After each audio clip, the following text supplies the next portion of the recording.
Video on করেছো? তো বন্ধুরা দেখো, আজকে হচ্ছে শুভ উল্টো রথযাত্রা। তো এখানে রথ বেরিয়েছিল আমাদের, আজকে আমি বেরোতে পারিনি, কিন্তু সোজা রথ যেদিন ছিল সেদিন বেরিয়েছে, আজকে আর বেরোতে পারিনি। কিন্তু ঘরে বসেই উল্টো রথের খিচুড়ি আমরা পেয়ে গেছি, মানে তোমাদের দাদা ভাই গিয়ে নিয়ে এসে, আর আমার দুই মেয়ে গেছিলো, আমাকে বলেছিল, আমি কিন্তু যাইনি। তাই দেখো এখানে খিচুড়ি নিয়ে এসে, তরকারি আছে, এটা শুধু খিচুড়ি। আর এখন এটা আমরা খাবো, মেয়েরা গেছে একটু বেরিয়েছে, তো খাবো। ঘরে বসেই খিচুড়ি প্রসাদ পেয়ে গেলাম। তা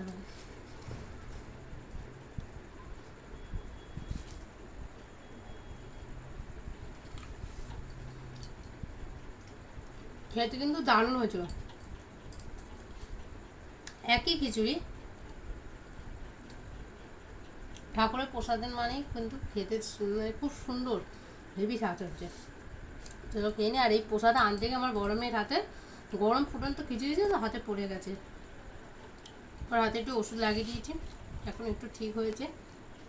তো চলো খেয়ে নি। আর আমার মতন তোমরাও কারা কারা এই উল্টো রথের সময় খিচুড়ি ভোগ খেলে প্রসাদ অবশ্যই কমেন্টে জানিও। আমি তো ঘরে বসেই পেয়ে গেলাম, তা আবার 2 বাটি। চলো খেয়ে নি। বন্ধ করো, দেখি।